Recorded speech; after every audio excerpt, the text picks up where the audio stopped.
Hello everyone, एक बार फिर से स्वागत है आपका अपना यूट्यूब चैनल साइंस गुरु रवि में। गाइज, आप सभी को पता है 1 फरवरी से रेलवे वाले बच्चों के लिए हमने बायोलॉजी का एक स्पेशल बैच स्टार्ट किया था, जिसमें हम बायोलॉजी के चैप्टर वाइज एमसीक्यू क्वेश्चन कर रहे हैं बेटा प्रीवियस ईयर के। सबसे पहले हमने जो चैप्टर स्टार्ट किया था उस चैप्टर का नाम है ह्यूमन डिसीज अर्थात मानव रोग। और गाइज, इस चैप्टर के लगभग हमने 74 क्वेश्चन हल कर लिए हैं। आज हम स्टार्ट करने वाले हैं बेटा 75 क्वेश्चन से, यानी कि 75वें क्वेश्चन से। तो चलिए शुरुआत करते हैं आज की क्लास की। ये रहा आपकी स्क्रीन के सामने क्वेश्चन नंबर 75। देखिए भैया, ये रहा आपके सामने क्वेश्चन नंबर 75। क्वेश्चन नंबर 75 कहता है कि रक्त में यूरिक अम्ल की अधिकता किस रोग का लक्षण है। आपके ऑप्शन है बेटा, ऑप्शन नंबर ए संधिशोथ, ऑप्शन नंबर बी है गठिया, ऑप्शन नंबर सी है आमवात, ऑप्शन नंबर डी है आमवनिक हृदय। और ये क्वेश्चन आपसे पूछा गया है RRB जेईई में 14/12/2014 को। गाइज, मैं आपको बायोलॉजी के प्रीवियस ईयर के क्वेश्चन करवा रहा हूँ जो आपसे रेलवे में पूछे गए हैं वो। इससे पहले मैंने आपको 74 क्वेश्चन करवा दिए हैं। जो भी क्वेश्चन करवाया है प्रत्येक क्वेश्चन के नीचे एग्जाम का नाम लिखा है, डेट लिखी गई है और बेटा शिफ्ट भी लिखी गई है और स्टेज तक लिखा गया है। जो भी क्वेश्चन नया करवाता हूं उनमें से किसी भी क्वेश्चन का आंसर अगर आपको पता रहता है तो बेटा कमेंट बॉक्स में मेरे करवाने से पहले बता दिया करो। देखिए, इस क्वेश्चन का राइट आंसर होगा बेटा ऑप्शन नंबर बी गठिया रोग। क्वेश्चन आपसे पूछा गया है कि रक्त में यूरिक अम्ल की अगर अधिकता हो जाती है तो वो भैया किस रोग का लक्षण है। देखिए, होता क्या है, हमारा जो ब्लड होता है बेटा आप सभी को पता है एक प्रकार का तरल संयोजी उत्तक होता है। तरल संयोजी उत्तक होता है। अब इस तरल संयोजी उत्तक का मतलब क्या होता है, ये भैया मैंने ब्लड वाले चैप्टर में आपको अच्छे से पढ़ा रखा है। आपके ब्लड में बहुत सारी चीजें घुली हुई रहती है, कुछ अच्छी चीजें घुली हुई रहती है तो कुछ खराब चीजें घुली हुई रहती है। जैसे कि अगर हम अच्छी चीजों की बात करें तो अमीनो एसिड, कुछ विटामिन्स होते हैं, वाटर होता है, ठीक है, ग्लूकोज होता है, मिनरल्स होते हैं, ऑक्सीजन गैस होती है, कार्बन डाइऑक्साइड गैस को तो खराब गैसों में लिख सकते हैं अपन क्योंकि ये बाहर जाती है बेटा। और बात लेकिन लिख दीजिए, यहाँ पे कोई दिक्कत नहीं है एक साथ। और बात करें, चलो छोड़ो, अच्छी चीज़ों में बेटा ये चीज़ें होती है। अगर हम खराब चीज़ों की बात करें तो इसमें होता है यूरिक एसिड, अमोनिया,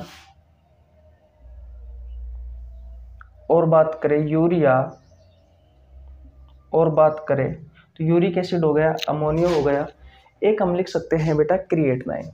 क्या लिख सकते हैं? क्रिएटिनाइन। अब ये जितनी भी चीजें आपको दिखाई दे रही है बेटा, ये इन्हें आप आसान भाषा में कह सकते हो कि ये खराब चीजें हैं, या फिर आप ये कह सकते हो कि ये अपशिष्ट पदार्थ है। ये अपशिष्ट पदार्थ है। अब बेटा ये सभी हमारे ब्लड में घुले हुए रहते हैं, तो ब्लड को छानने के लिए कहाँ भेजा जाता है बेटा? आपकी किडनी के पास भेजा जाता है। आपकी किडनी के पास भेजा जाता है।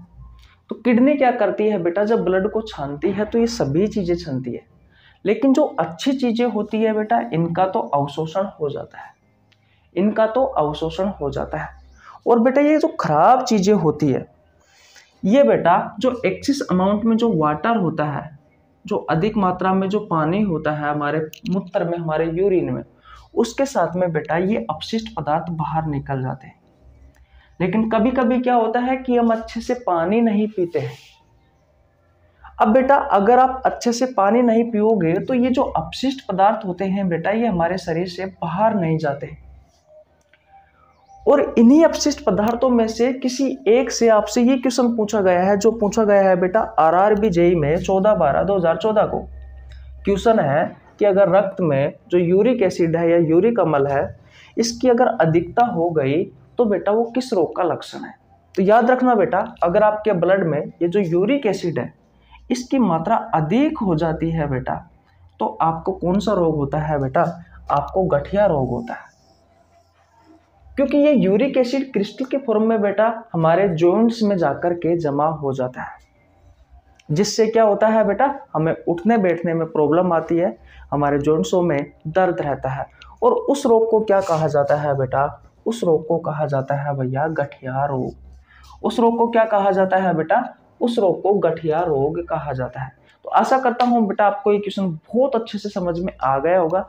स्क्रीनशॉट ले लीजिए और अब चलते हैं बेटा हम नेक्स्ट क्वेश्चन की ओर, क्वेश्चन नंबर 76 की ओर। चले भैया, ओके। देखिए भैया, अब बात करते हैं क्वेश्चन नंबर 76 की।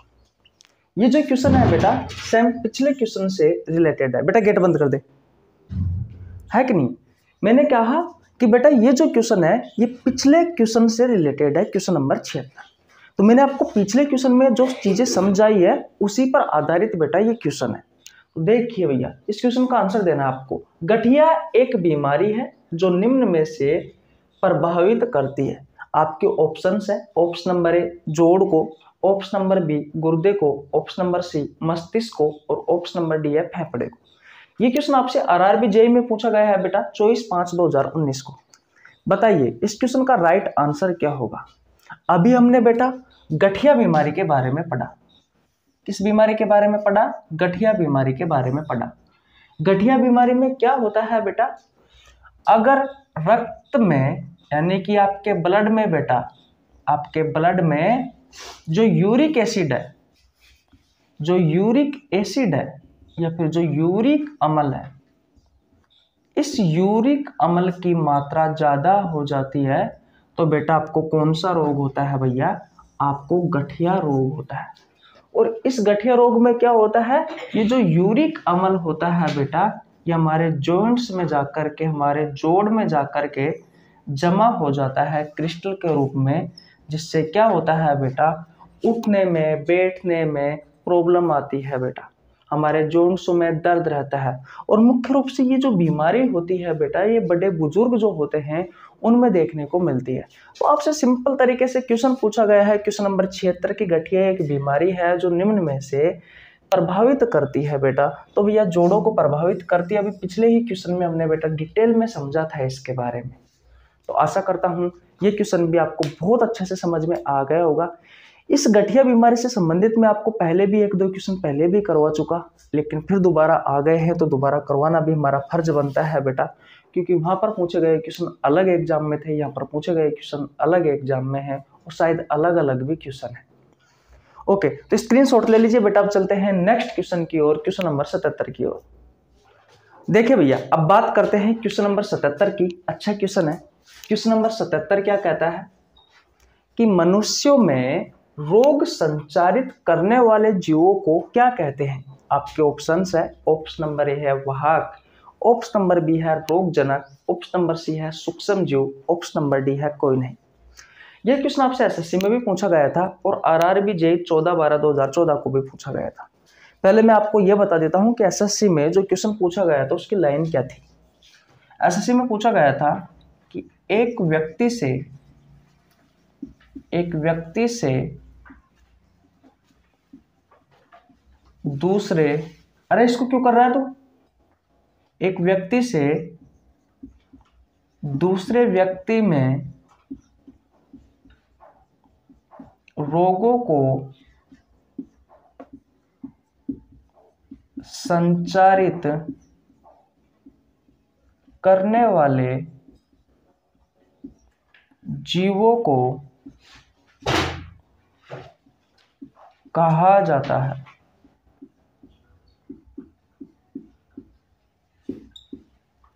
यह आपसे एसएससी में पूछा गया था बेटा और इसका आंसर क्या था भैया, तो इसका आंसर था भैया वाहक यानी कि वेक्टर।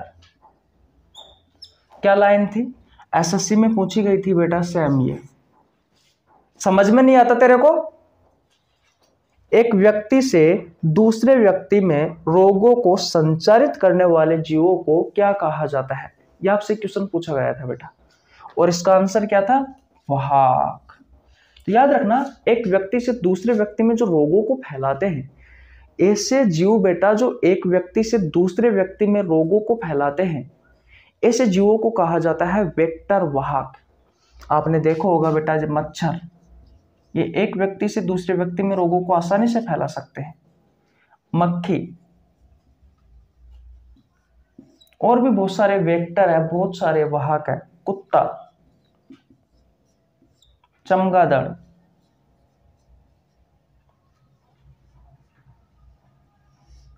और बंदर, और कुत्ता, चमगादड़, बिल्ली भी लिख सकते हो आप। ये कुछ एग्जाम्पल है भैया। जैसे कि मच्छरों के काटने से बीमारी होती है। 3 प्रकार के मच्छर होते हैं, मादा एनफ्लिज, मादा क्यूलेक्स और मादा एडिस इजिप्टाई मच्छर। और ये तीनों प्रकार के मच्छर बेटा व्यक्तियों में रोगों को संचारित करते हैं। सेम यही क्वेश्चन आपसे पूछा गया है बेटा कि मनुष्य में रोग संचारित करने वाले कीटों को क्या कहा जाता है?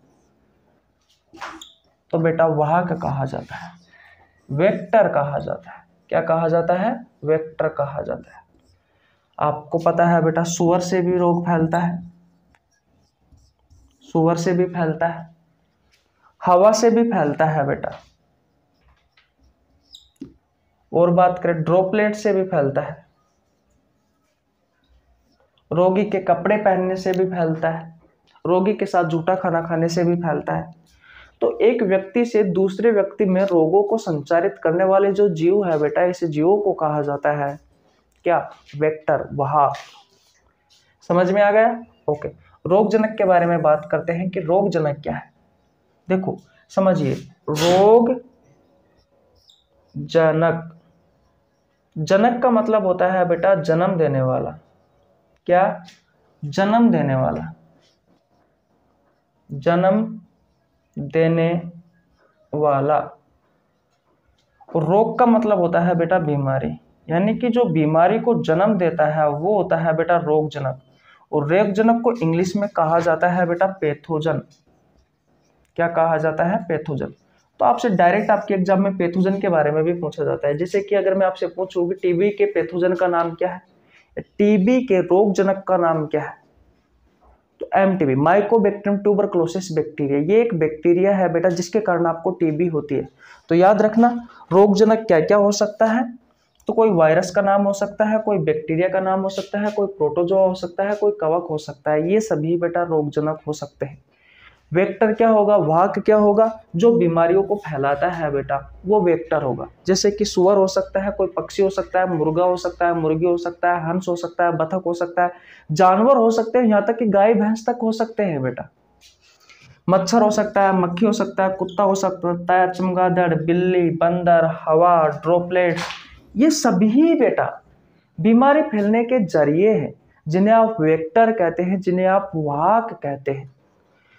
नेक्स्ट ऑप्शन की ओर बात करते हैं, सूक्ष्म जीव। सूक्ष्म जीव क्या होते हैं बेटा? कुछ ऐसे जीव जिन्हें हम नग्न आंखों से नहीं देख सकते, नेक्ड आइज से नहीं देख सकते, ऐसे जीवों को कहा जाता है बेटा सूक्ष्म जीव।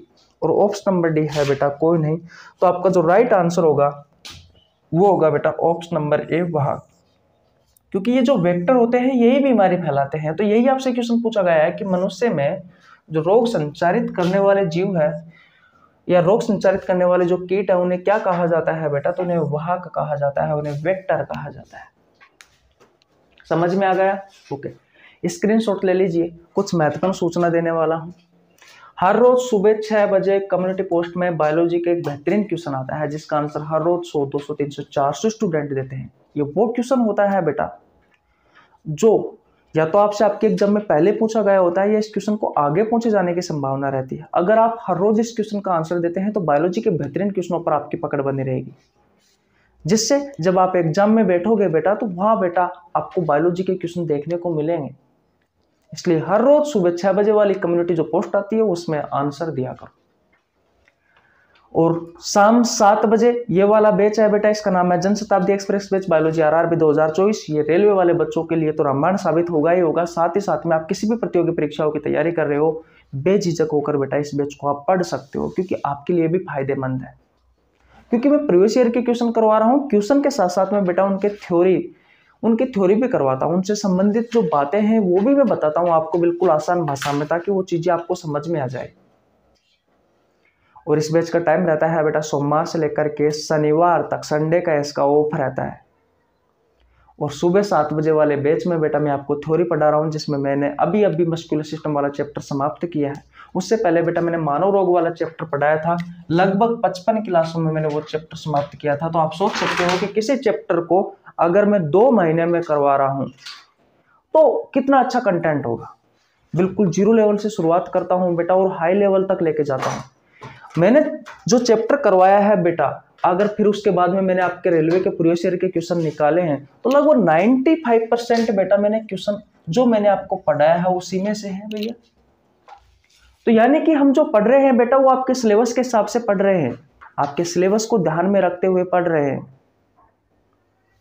तो अगर आपने भी वो मानव रोग वाला चैप्टर नहीं पढ़ा है, और मैंने बेटा मानव रोग जैसे बहुत सारे चैप्टर करवा रखे हैं, तो प्लेलिस्ट में जाइए, चेकआउट करिए। आपको हमारे साथ जुड़ने के लिए बेटा 1 रुपए देने की आवश्यकता नहीं है। अच्छे कंटेंट के साथ अगर आपको सभी प्रतियोगी परीक्षाओं के लिए बायोलॉजी पढ़नी है तो आप हमारे चैनल को सब्सक्राइब कर लीजिए, बेल आइकन को प्रेस कर लेना, ताकि आपके पास हमारे वीडियो का नोटिफिकेशन टाइम टू टाइम पहुंच सके। इतनी बातें समझ में आ गई? ओके, ठीक है बेटा, स्क्रीनशॉट ले लीजिए। अब चलते हैं नेक्स्ट क्वेश्चन की ओर, क्वेश्चन नंबर 78 की ओर। देखिए भैया, अब बात करते हैं क्वेश्चन नंबर 78 की। ध्यान से समझना है, इस क्वेश्चन में मैं आपको बहुत सारी जानकारी देने वाला हूं।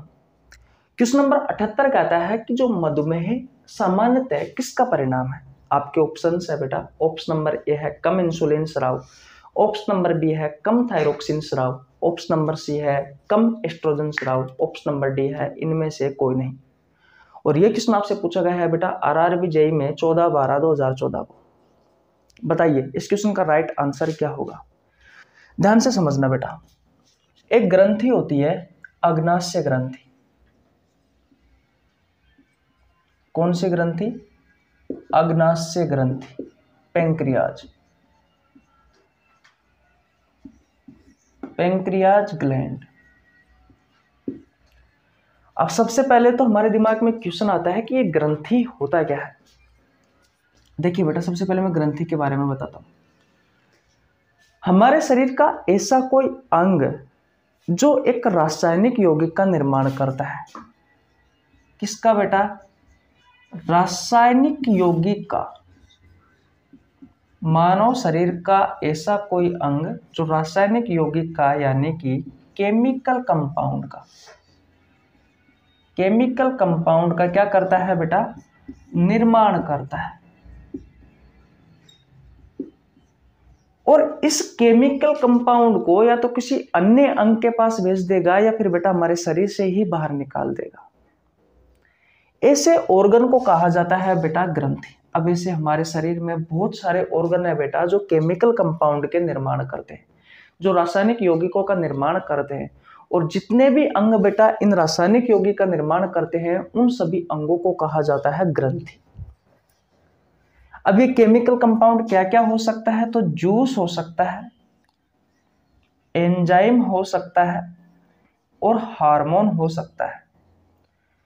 अब आप पूछते हैं बहुत सारे कि जूस क्या होता है, एंजाइम क्या होता है, हार्मोन क्या होता है। तो भैया ये एक प्रकार के केमिकल कंपाउंड होते हैं जिनका निर्माण हमारे शरीर में पाई जाने वाली ग्रंथि करती है।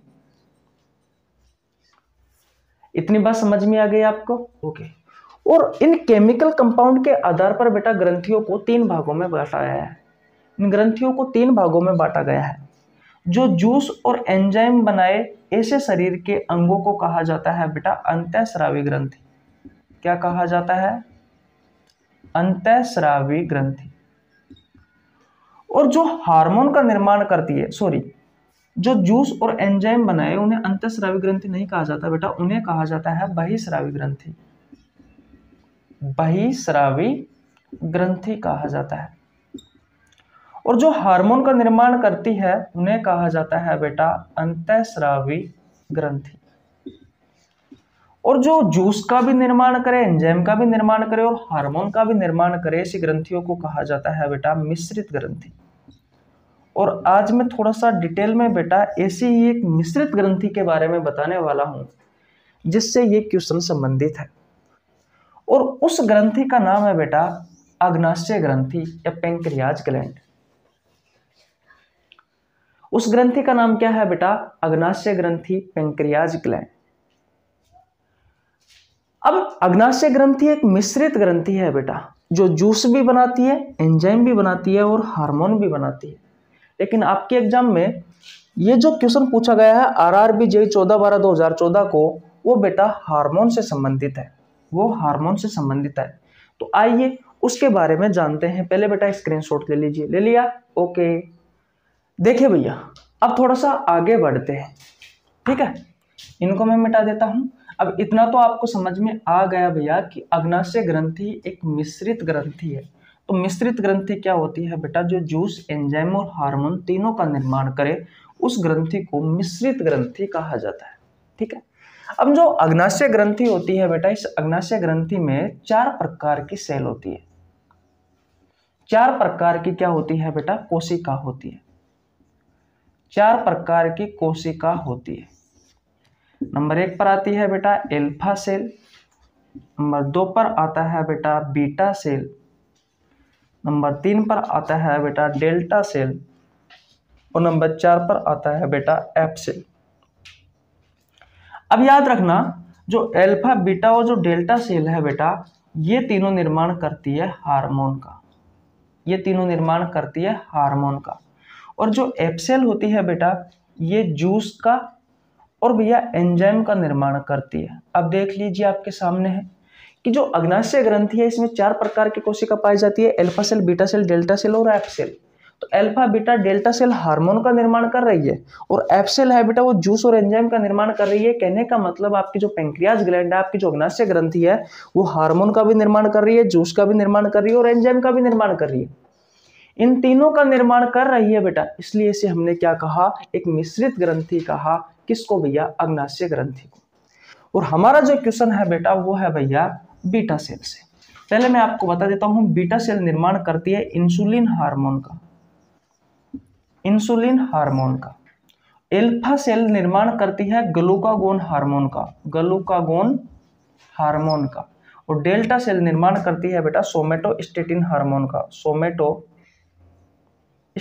हार्मोन का, सोमेटोस्टेटिन हार्मोन का।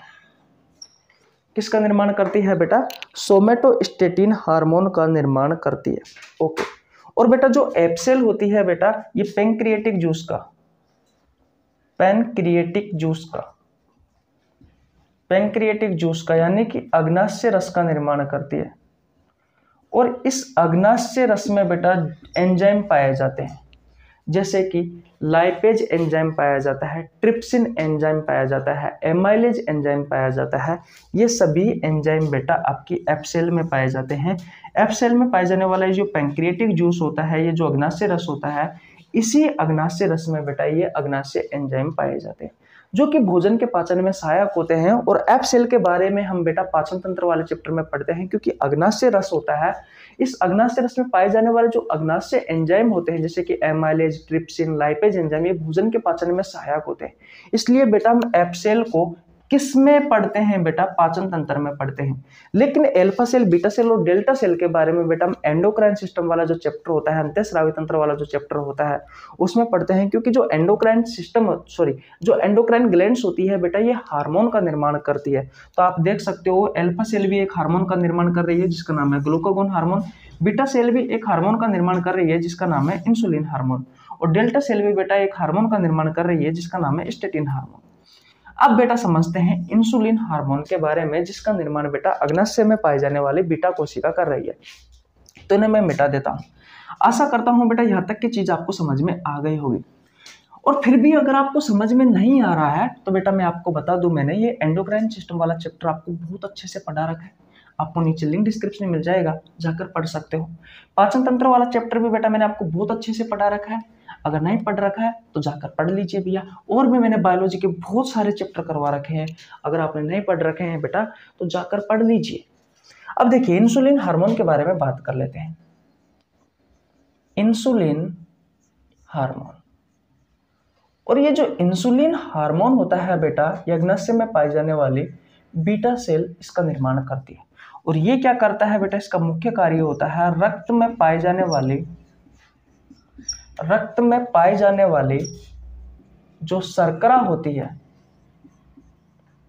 उस शर्करा की मात्रा को नियंत्रित करता है। क्या करता है भैया, नियंत्रित करता है। कैसे करता है बेटा, देख लीजिए। आपके ब्लड में पाए जाने वाला जो ग्लूकोज होता है उसे ही बेटा ब्लड शुगर कहा जाता है, क्योंकि ग्लूकोज को ही शुगर कहा जाता है, क्योंकि ग्लूकोज क्या एक प्रकार का कार्बोहाइड्रेट है और कार्बोहाइड्रेट को हम शर्करा कहते हैं। तो ब्लड में पाए जाने वाला जो ग्लूकोज होता है, उस ग्लूकोज को हम क्या कह सकते हैं, ब्लड शुगर कह सकते हैं बेटा, उसे हम ब्लड शुगर कहते हैं। तो इस ब्लड शुगर को ये जो इंसुलिन हार्मोन है,